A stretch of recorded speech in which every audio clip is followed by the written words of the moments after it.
Olá, meu nome é Eflerson, eu sou estudante da terceira etapa do curso de Administração da UNAERP. O intuito da gravação desse vídeo é a apresentação de um projeto que foi desenvolvido pela equipe durante o semestre. Primeiramente, eu vou iniciar falando sobre o negócio e posteriormente sobre outros tópicos relevantes no desenvolvimento do projeto.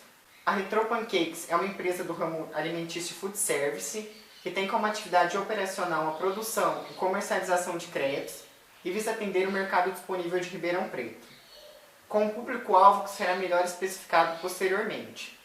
O objetivo da empresa é conseguir conquistar essa parcela de mercado que cresce a cada dia, porém visando um público específico por intermédio de posicionamento e estratégias voltadas para esse público. Sendo que o foco da empresa não é atingir o mercado massificado de escala, que é chamado pelo preço. Sendo assim, o nosso foco não é ser líder em custos, mas sim atender um mercado mais específico e que exige outros quesitos além do preço. Por isso, o foco da empresa é desenvolver tanto em seus produtos como em seu ambiente um negócio que realize associações positivas na mente dos clientes, de forma que tais associações se convertam em vendas, que no fundo é o objetivo final de toda empresa, gerar receita. Aqui está a análise de mercado. O setor alimentício de food service é um setor em constante crescimento. Segundo dados do governo do Brasil, o crescimento do ramo nos últimos anos foi 3 vezes maior que o PIB. Apesar da desaceleração econômica e período de crise enfrentado pelo país, a evolução desse mercado permanece constante. E é possível constatar no gráfico a seguir, que representa a evolução do ramo food service no Brasil, valores representados em bilhões de reais. No ano de 2008, correspondente à primeira coluna do gráfico, o valor arrecadado foi de 58,24 bilhões.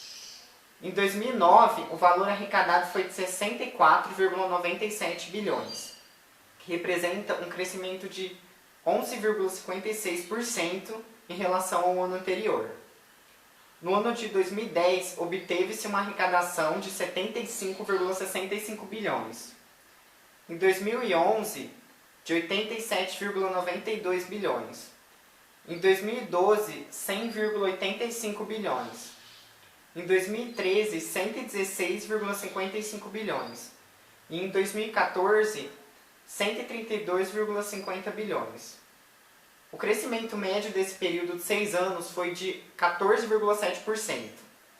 Frente a esses dados, é possível identificar um mercado promissor e compensatório de investimento. Segundo dados da Brasel, informa que o setor em que se concentram bares e restaurantes representa cerca de 16% das empresas do país, empregando mais de 6 milhões de pessoas. Isso mostra que o mercado é promissor, visto que representa uma boa parcela da economia. Se tratando de consumo, cerca de 60 milhões de pessoas fizeram refeições fora do lar, o que representa também cerca de 30% da renda familiar foi destinada à alimentação no mesmo ano.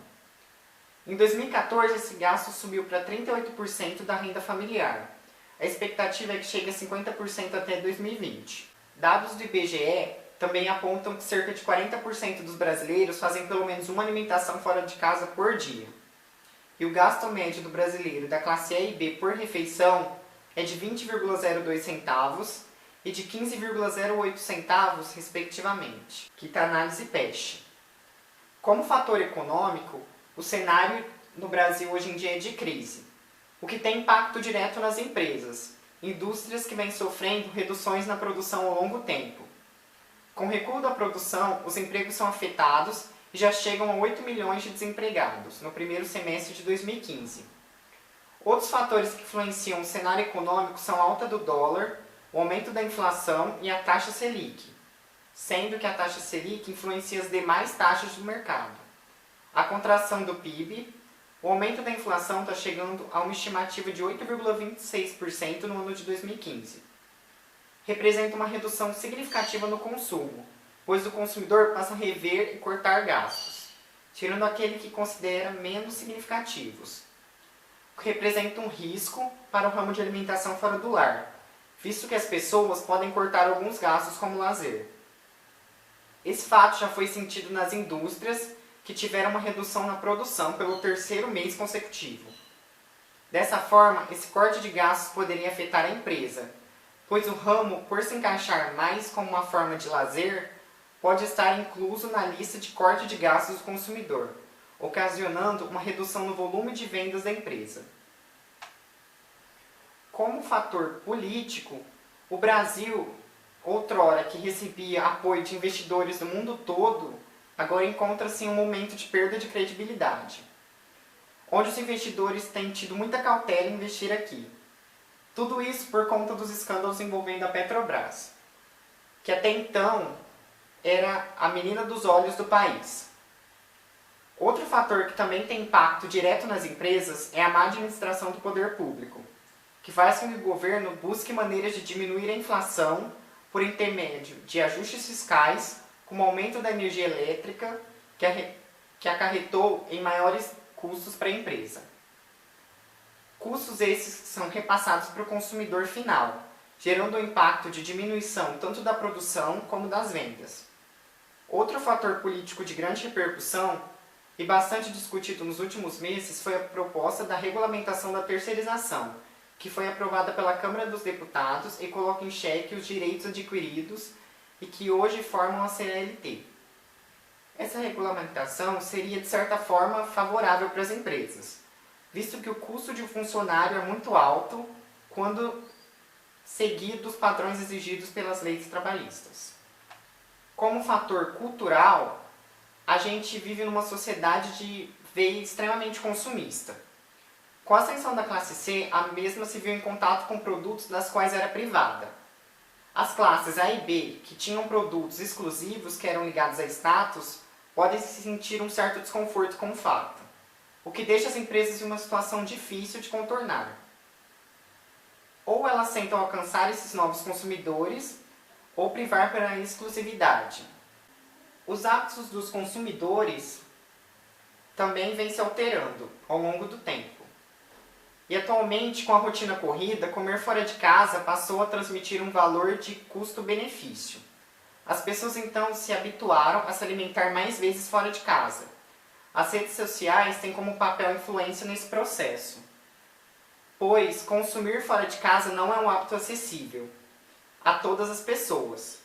Esse fato traz de certa forma um status para quem possui tal hábito, e que pessoas se utilizam de vínculos sociais para propagar esse status, ao mesmo tempo em que se propagam o lugar que frequenta. Como fator tecnológico, quantos fatores tecnológicos é necessário que a empresa se atente a inovações, que surgem rapidamente no mercado, com a finalidade de facilitar a produção, atuando com eficiência e eficácia na produção dos crepes, no caso. O mundo passa por uma reviravolta tecnológica que foi influenciada pelas redes sociais e pela internet, que deram voz ao consumidor, que cada vez mais adquire um maior contato com as empresas. A intenção maior é dar um feedback mais rápido por meio de curtidas, por exemplo. É necessário que a empresa participe dessa interação e busque inovação por meio das ferramentas tecnológicas, pois os tempos são outros. A internet veio para revolucionar as relações de consumo e sai na frente a empresa que consegue se atentar para tal mudança. A gente utilizou a análise SWOT para verificar as variáveis atrativas e negativas da abertura do negócio. Como força, a maior força da empresa consiste em investir em um marketing voltado para o público feminino, apostando em vínculos de mídia como redes sociais, a revista Revide, o jornal A Cidade e panfletos. A localização da empresa também é bastante favorável ao público que a gente está procurando também de classe A e B, que é o Boulevard. Como fraqueza, a gente tem pouca experiência no ramo de creperias, e as creperias como a creperia da Bila e o Santo Crepe já são fixas no mercado, ele já tem um heavy users, então vai ser um problema para a gente. Como ameaça, a crise econômica e também a questão de impostos e encargos trabalhistas que toda empresa tem que pagar para abrir uma empresa, e isso é um problema também. Como oportunidade, o crescimento anual do ramo de food service é de 14,7%, e a gente está procurando ser um point do momento. Em relação, a gente está usando a temática como chamariz. É que o segmento e o público-alvo, a gente segmentou pelas seguintes variáveis. Idade, entre 20 e 60 anos, o sexo feminino a gente escolheu por ser um público que gosta de alimentos mais saudáveis e leves. A classe a gente escolheu A e B. Segundo a afirmação da Isto é Dinheiro, apesar da ascensão da classe C, quem puxa a economia realmente são as classes A e B. A renda das classes citadas está entre 7.475 e mais de 9.745. A gente também usou a variável psicográfica. A gente optou por essa variável em torno do estilo de vida, o público segmentado demograficamente, sendo assim, foi pesquisado o estilo de vida de mulheres de classes A e B, com idades entre 20 e 60 anos. Esse público apresenta um comportamento de consumo refinado, são mais ligadas à qualidade dos produtos e também mais influenciadas pelas marcas, sendo um público muito exigente e também mais voltado a experiências. Aqui está a demanda. A gente fez o seguinte cálculo. A gente chegou ao resultado de 30.104 pessoas.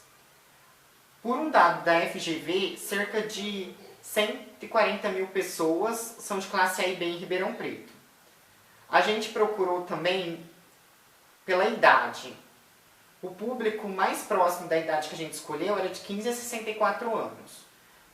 A gente conseguiu diminuir para 105 mil pessoas. A gente retirou 63%, que segundo os dados de uma pesquisa da FGFK, representa a parcela de pessoas das classes A e B que estão dispostas a comer fora de casa. E sobrou um valor de 66.150 pessoas. Dessas pessoas, a maioria são mulheres. A gente também tirou 50% do valor dos homens, que a gente considerou que esses 50% vão ser influenciados pelas mulheres. E sobrou um valor final de 50.674 pessoas. A gente tirou mais 40% disso por 30% das pessoas já serem heavy users das outras creperias e 10% das pessoas não gostarem muito de crepe. E a gente chegou a esse valor de 30.104 pessoas. O mercado potencial, a gente pegou esses 30.104 pessoas. A gente encontrou, por um dado também da FGV, que a média de salarial da classe A e B é de 4.519 e que eles destinam em média 51,2% à alimentação fora de casa. A gente chegou ao resultado 69.380.387,76.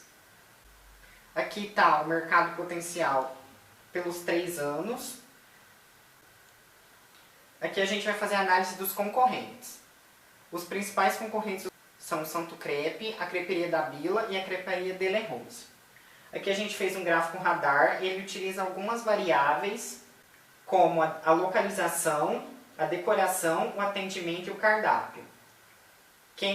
Nesse quesito localização, a Creperia da Bila e a nossa empresa, elas empataram, pois elas disputam essa questão de classe A e B.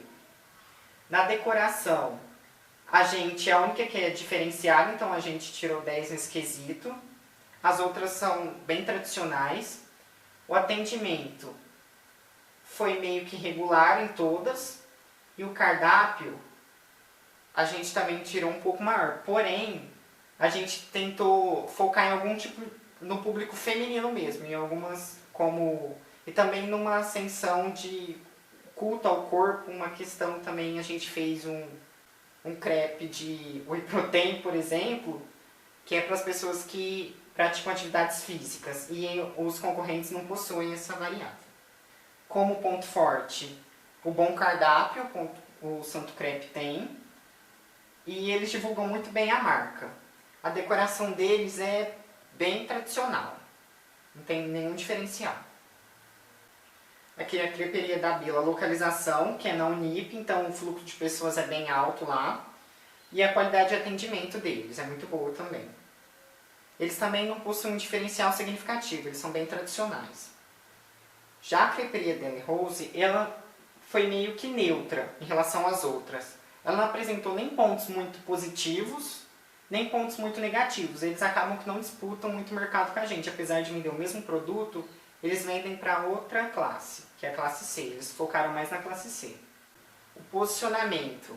A gente procurou focar nesse público feminino de 20 a 60 anos, de classe A e B, atrelada à questão de alimento e a temática proposta.